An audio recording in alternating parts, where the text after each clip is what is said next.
What's up, everyone? I'm Sequoia Kim, I'm Shakira Kim. and we are Unchained News. So we haven't talked to you all in a while, so we're back with a lot of exciting news. And first, Shakira's gonna give us a little tea. So the tea is, we had a very exciting weekend in Albany. The bail reform bill was passed. So as many of you may not know, every year the state has to propose a bill and it's passed by April 1st.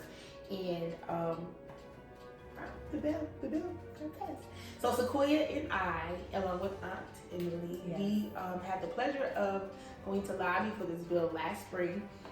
So it's very personal to us and very exciting to hear that our state is on board with this bill. It's very important, and Sequoia's going to actually let us know some info about lobbying. Okay, so basically, lobbying is when the constituents, which is those who live in the communities that the legislators and assemblymen and senators represent, they go and they speak with those individuals and they're saying, hey, we voted for you, and even if we didn't, this is important, we need you to vote and pass this because it affects our lives. You get on board. Yes, so when those individuals, you know, they have platforms and you vote for them, but sometimes they need a little nudge. And lobbying is essentially individuals who have dedicated around a certain cause, and they go and nudge legislators to vote in favor of those causes.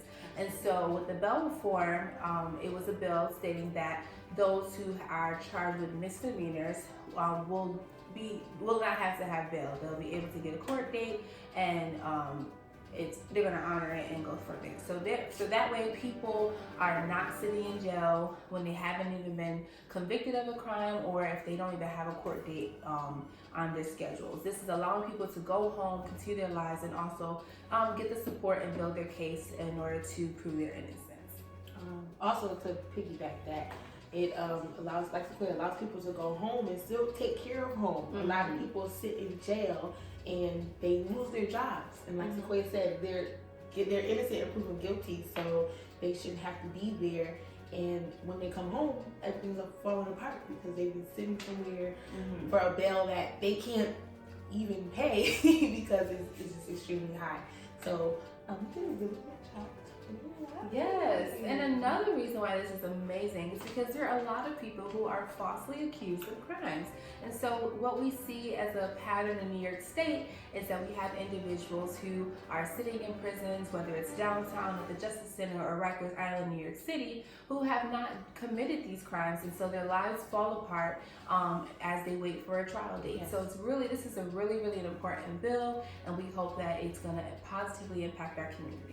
And also, like we said, Unchained and many groups across New York State have rallied behind this bill. So there is power in your voice, and we are just here to let you know that it works. Sometimes. Really? It worked this time. Yes. So, transitioning into our next segment, Use a Dove. This segment we use to critique an individual or organization who we believe is not being beneficial to our community. Shakira, can you tell us who the Dove of the Day is? Oh, my great pleasure. It is the folks of the bail bondsman industry. Now, if you don't know what a bail bonds individual is, it is someone who helps pay a bill. So let's break it down for you. If you are given $1,000 bail, but you only have $100 in your bank account, you would go to a bail bondsman and you would give them $100, and then they would pay the other additional monies in order to get you out of jail. So the thing is, with bail bondsmen, you do not get that $100 back. However, if you are able to pay your bail in the court, you do get your money back if you're found, if the charges are dismissed, or if you're found not guilty. Now, if you're found guilty, there's a 3% charge because the system always has to get their money. Here's the thing, right? People are given high bail amounts. These judges, they know that we're poor, right? But they still give us high bail amounts, which puts us and gets us stuck. Which is illegal. Yes, it should be. It is. It is. But it's a standard that's accepted. So, anywho, so yes, like you said, when you go to the court and they give you a bail amount, in order for the loved one or yourself to get out, you have to pay the full amount. Yes. So, like I said, if it's $1,000 and you don't have $1,000, people go to bail bonds people in order to get assistance. So, if it's $1,000, they have to give 10%. So, individual pays the bail bondman $100, and then the other individual, the bail bond person, pays $900, and person gets out of jail.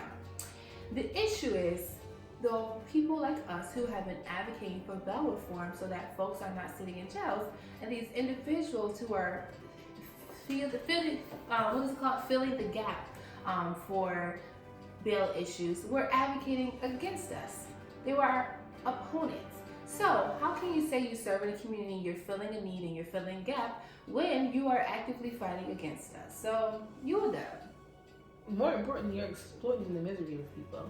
Someone's loved one is in jail, and you decide to take their last whatever, because I'm quite sure probably the last $100, and then you think that you're doing them a favor, and you're really not. You're not doing anyone a favor.